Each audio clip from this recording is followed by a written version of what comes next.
Ice and fire के last episode में हमने देखा था कि मून मास्टर ने अपनी वाइफ और साफिन के साथ कुछ लोगों को लॉन्ग लाइफ ब्लेड लेने के लिए भेज दिया था। और तो और बिंगयुन और मूजिंग की फाइट में बिंगयुन जीत गई थी और न्यानमिंग को बिंगयुन से बात करके पता चला था कि उसके पिता जिंदा हैं, तो फिर वह आइस गॉड टावर में जाने के लिए तैयार हो गया था। आइस एंड फायर के एपिसोड 140 में हम देखते हैं उस जगह को जहां लॉन्ग लाइफ ब्लेड रखा होता है। रोंग यान कहते हैं कि कल फाइनल है, तो आज लॉन्ग लाइफ ब्लेड के साथ कुछ गलत नहीं होना चाहिए। न्यानमिंग कहता है कि यदि डार्क पावर वाले लोग सफल हो गए तो हुआ रोंग एम्पायर पर डिजास्टर आ जाएगा। रोंग यान कहते हैं कि जब तक डार्क पावर वाले लोगों की ताकत डिवाइन डिसेंडेंट के बराबर नहीं पहुंच जाती, तब तक वह मेरे द्वारा लॉन्ग लाइफ ब्लेड पर लगाई हुई सील को नहीं तोड़ पाएंगे। न्यानमिंग कहता है कि डार्क पावर वाले लोग बहुत ज्यादा चालाक हैं, तो फिर हमारे लिए बेहतर यही है कि हम सतर्क रहें। फेंग नू कहती है कि रोंग बिंग, रोंग जी, फेई और लान पहले से ही पैलेस को प्रोटेक्ट करने में लगे हुए हैं। रोंग यान कहते हैं कि बहुत बढ़िया, अब तुम दोनों यहीं मेरे पास रुको। इधर हम फेई और लान को देखते हैं, जहाँ लान की तबीयत थोड़ी खराब होती है। फेई कहती है कि लान, तुम बस अभी अभी रिकवर हुई हो, तुम्हें अपने आप को ज्यादा पुश करने की जरूरत नहीं है। लान गुस्से में कहती है कि यदि वह कमीने मुझे फिर से मिल जाए तो मैं उन्हें मार डालूंगी। तभी डार्क पावर वाले कुछ लोग वहाँ आ जाते हैं और अब एक व्यक्ति कहता है कि क्या सच में छोटी लड़की, तो फिर ये लो हम मिल गए। लान कहती है कि कमीने, अब मैं तुम्हें यहाँ से नहीं भागने दूंगी। और हम रोंग बिंग और रोंग जी को देखते हैं, जो कि वहाँ डार्क पावर वाले लोगों को ढेर कर देते हैं। परंतु तभी वहाँ पिंग चाओ आ जाता है। उसे देखकर रोंग बिंग कहता है कि पिछली बार का हिसाब अभी मेरा तुम पर बाकी है। यह सुनकर पिंग चाओ कहता है कि यह तो बात मैं तुमसे कहने वाला था, परंतु कोई नहीं, तुमने बोल दिया, तो फिर आज मैं तुम्हें अपनी ट्रू पावर दिखाऊंगा। यह कहकर वह उन पर अटैक कर देता है, परंतु रोंग जी उसके अटैक को वहीं रोक लेता है। अब हम एक सैनिक को देखते हैं, जो कि रोंग यान के पास आता है और कहता है कि जैसा आपने सोचा था, डार्क रेस के लोग बड़ी संख्या में ट्रायल हॉल पर आक्रमण कर रहे हैं,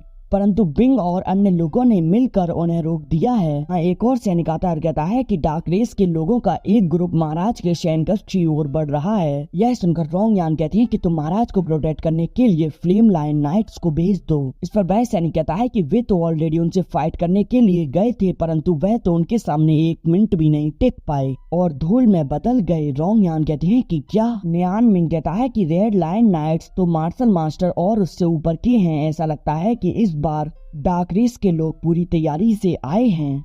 रोंग यान सोचते हैं कि यह उनका लक्ष्य लॉन्ग लाइफ ब्लेड नहीं। अब वह न्यानमिंग से कहते हैं कि न्यानमिंग, मैं सम्राट को प्रोटेक्ट करने जा रहा हूँ, तुम यहीं रहकर लॉन्ग लाइफ ब्लेड को प्रोटेक्ट करना। न्यानमिंग कहता है कि दादाजी, मैं तुम्हारे साथ चलूंगा। रोंग यान कहते हैं कि नहीं, लॉन्ग लाइफ ब्लेड को प्रोटेक्ट करना महत्वपूर्ण है। न्यानमिंग, याद रखना, जो चाहे हो जाए, परंतु तुम मेरे यहाँ आने से पहले कहीं मत जाना। न्यानमिंग कहता है कि ठीक है। इधर हम रेड लाइन नाइट्स को देखते हैं, जो कि काफी बुरी तरह से मारे जाते हैं। तो तभी वहाँ रोंग यान आ जाते हैं। वह कहते हैं कि तुम्हारी हुआ रोंग एम्पायर में परेशानी खड़ा करने की हिम्मत कैसे हुई, अब मैं तुम लोगों को यहीं खत्म कर दूंगा। तभी मून मास्टर की वाइफ कहती है कि यह तो तुम्हारी एबिलिटी पर निर्भर करेगा। यह सुनकर रोंग यान वहाँ अपने ब्लू फ्लेम से बने लायन को बाहर निकाल कर उससे उस पर अटैक कर देते हैं, जिससे कि वहाँ एक ब्लास्ट हो जाता है। मून मास्टर की वाइफ पीछे हो जाती है। वह कहती है कि अच्छा, तो तुम एक डिवाइन डिसेंडेंट हो, इसमें कोई आश्चर्य नहीं कि तुम इसके लिए इतनी बड़ी बड़ी बातें कर रहे थे। वैसे भी इतने लंबे समय से मेरा सामना किसी भी स्ट्रॉन्गेस्ट अपोनेंट से नहीं हुआ आज। अब रोंग यान वहाँ अपनी मार्शल स्पिरिट को बाहर निकाल लेते हैं और एक जायंट प्लाम अटैक उस पर कर देते हैं, परंतु मून मास्टर की वाइफ उस अटैक से बच जाती है और फिर वह रोंग यान की उस बड़ी स्पिरिट को डिस्ट्रॉय कर देती है। रोंग यान हवा में आकर उस पर अटैक कर देती है। वह भी उनके अटैक की ओर बढ़ रही होती है। अब हम फेंग नू को देखते हैं, जो कहती है कि इतना समय हो गया लेकिन अभी तक यहाँ कोई भी डार्क रेस का एक भी व्यक्ति नहीं आया। तभी वहाँ रोंग बिंग आता है और कहता है कि न्यानमिंग, बहुत बुरा हुआ है, जल्दी दादाजी की मदद करने के लिए मेरे साथ चलो। इस पर न्यानमिंग कहता है कि रोंग बिंग, क्या बात है, पहले स्पष्ट रूप से बताओ। रोंग बिंग कहता है कि पहले जो डार्क रेस के लोग ट्रायल हॉल पर अटैक कर रहे थे, वह अचानक से गायब हो गए और अब वह महाराज के सैन्य कक्ष की ओर बढ़ रहे हैं। न्यानमिंग कहती है कि रोंग बिंग, दादाजी की मदद के लिए तुम फेंग नू को अपने साथ ले जाओ, मैं यहाँ रहकर लॉन्ग लाइफ ब्लेड को प्रोटेक्ट करूंगा। रोंग बिंग कहता है कि न्यानमिंग, लॉन्ग लाइफ ब्लेड पर दादाजी की लगी हुई है, तुम उसकी चिंता मत करो, तुम मेरे साथ चलो। नियान मिंग कहता है कि नहीं, मैं नहीं आ सकता, दादाजी ने मुझसे कहा था कि चाहे जो हो जाए लेकिन मैं यहाँ से उनके आने से पहले कहीं ना जाऊँ। परंतु रोंग मिंग उसकी बात नहीं सुनता और अब वह उसका हाथ पकड़कर उसे वहाँ से ले जाने लगता है, परंतु नियान मिंग अपनी फायर निकाल लेता है। यह देख तभी रोंग मिंग वहाँ एक स्क्रॉल को बाहर निकाल कर उसके अटैक से बच जाता है और अब वहाँ देखते ही देखते डार्क ऑरा फैल जाता है और रोंग मिंग के वेश में जो व्यक्ति था वह अपनी रियल फॉर्म में आ जाता है। नियान मिंग कहता है कि मुझे लग रहा था कि तुम अवश्य ही रोंग मिंग नहीं हो। नियान मिंग कहता है कि वैसे तुम हो कौन? इस पर वह लड़की कहती है कि तुम इतनी जल्दी भूल गए, कई दिनों तक हमने एक साथ प्रतियोगिता देखी। यह सुनकर फेंग कहती है कि अच्छा तो तुम वही हो जिसने फ्लान का रूप लेकर प्रतियोगिता में भाग लिया था। इस पर वह लेडी कहती है कि हाँ। तभी नियान मिंग उस पर अपने आइस पावर से अटैक कर देता है। वह उसके अटैक से पीछे हो जाती है। यह देखकर अब वह अपनी मून मास्टर का स्क्रॉल बाहर निकाल लेती है जिससे कि वहाँ काफी ज्यादा डार्क पावर फैल जाती है।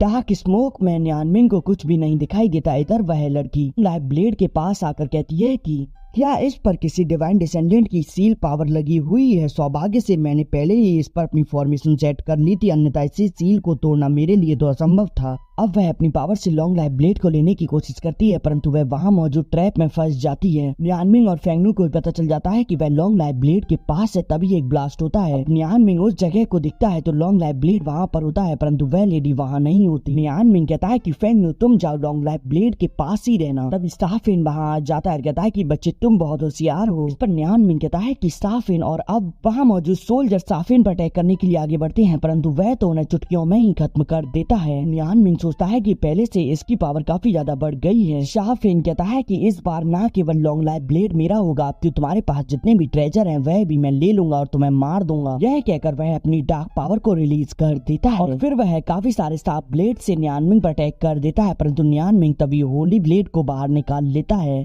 और फिर वह गोल्डन ड्रैगन से उस पर अटैक कर देता है जिससे उसका डार्क स्मोक वहीं डिस्ट्रॉय हो जाता है और फेंगनू अपनी फ्योनिक्स से स्टाफिन पर अटैक कर देती है। स्टाफिन उसे सील बनाकर रोकने की कोशिश करता है और अब वह आसानी से उसके अटैक को वहीं डिस्ट्रॉय कर देता है और अब वह आगे बढ़कर नियान मिंग से फाइट करता है। नियान मिंग कहता है कि अच्छा तो तुम्हें यह लगता है कि यह होली ब्लेड मुझे मारने के लिए पर्याप्त है, लेकिन मैं तुम्हें बता दूं इसकी पावर तो इसे चलाने वाले पर निर्भर करती है। और इधर उधर देखो, हर जगह डार्कनेस फैली हुई है, अब तुम नहीं बचोगे। नियान मिंग कहता है कि तुम चिंता मत करो, मैं सभी चीज को फ्रीज कर दूंगा चाहे वह डार्कनेस क्यों ना हो। और अब वह अपने आइस ड्रैगन से स्टाफिन पर अटैक कर देता है। स्टाफिन उससे बचकर भागने की कोशिश करता है परंतु वह आइस ड्रैगन की चपेट में आकर फ्रीज हो जाता है। उस पर नियान मिंग और फेंगनू अपने आइस ड्रैगन और फ्योनिक्स से अटैक कर देते हैं जो दोनों अटैक स्टाफिन से जाकर टकराते हैं जिससे कि वहाँ एक ब्लास्ट होता है परंतु स्टाफिन तो सही सलामत होता है और अब वह कहता है कि तुम युवन तो काफी ज्यादा इंटरेस्टिंग होते जा रहे हो, लेकिन यह तुम्हारा दुर्भाग्य है कि तुम्हारे पास इतनी पावर नहीं है जो कि मुझे मार पाए। यह कहकर वह उन पर अटैक कर देता है। नियान मिंग अपनी सील बनाकर उसे रोकने की कोशिश करता है। फेंगनू कहती है कि मेरी दाव की तो काफी स्पीड से खत्म हो गई। मिंग कहता है कि तुम चिंता मत करो, अब मैं इसे अकेले ही देख लूंगा और अब वह डेविल डिवोरिंग ब्लेड को बाहर निकाल लेता है। यह देखकर स्टाफिन के होश उड़ जाते हैं। वह कहता है कि डार्क मार्शल एम्पर का डेविल डिवोरिंग ब्लेड तुम्हारे पास कैसे आया? और अब वह काफी स्पीड से लॉन्ग लाइफ ब्लेड के पास पहुंच जाता है। अब तभी मून मास्टर की वाइफ उससे कहती है कि जल्दी से वापस चलो, अब इनसे खेलने का समय नहीं है। शाफिन कहता है कि बच्चे मैं अगली बार तुम्हें नहीं छोड़ूंगा, मैं अगली बार अवश्य ही तुम्हें खत्म कर दूंगा। यह कहकर वह वहाँ से चला जाता है। नियान मिंग और फेंगनू देखते हैं कि लॉन्ग लाइफ ब्लेड वहीं रखा। अब वहाँ बाकी सभी लोग भी आ जाते हैं।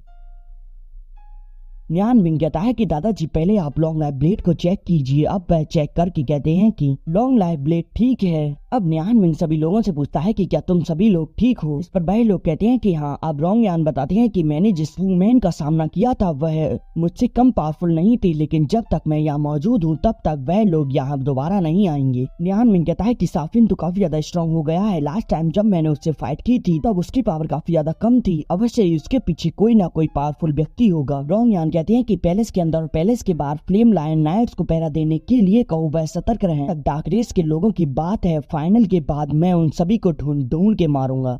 इधर हम मून मास्टर को देखते हैं जो कि एक व्यक्ति की ग्रेव पर खड़े होते हैं। वहाँ आता है और मून मास्टर की वाइफ से कहता है कि यदि तुम थोड़ी देर और उस डिवाइन डिसेंडेंट को रोक लेती तो फिर मैं न्यानविन का खेल ही खत्म कर देता, और उसके पास तो डेविन डिवोरिंग ब्लेड भी है, मैं उसे भी ले आता, ये लो लॉन्ग लाइफ ब्लेड। और अब वह लॉन्ग लाइफ ब्लेड को लेकर देखती है और कहती है कि उस डिवाइन डिसेंडेंट को और देर तक रोकना मेरे लिए काफी ज्यादा मुश्किल था, और अब वह मून मास्टर को उस लॉन्ग लाइफ ब्लेड को दे देती है। मून मास्टर ब्लेड को लेकर कहता है कि वो टोंग और वो ये ना, तुम चिंता मत करो, तुम अगली पूर्णिमा तक रिकवर हो जाओगे। और फिर वह उस लॉन्ग लाइफ ब्लेड को उसी ग्रेव पर रख देता है, और इसी के साथ यह एपिसोड यहीं एंड हो जाता है।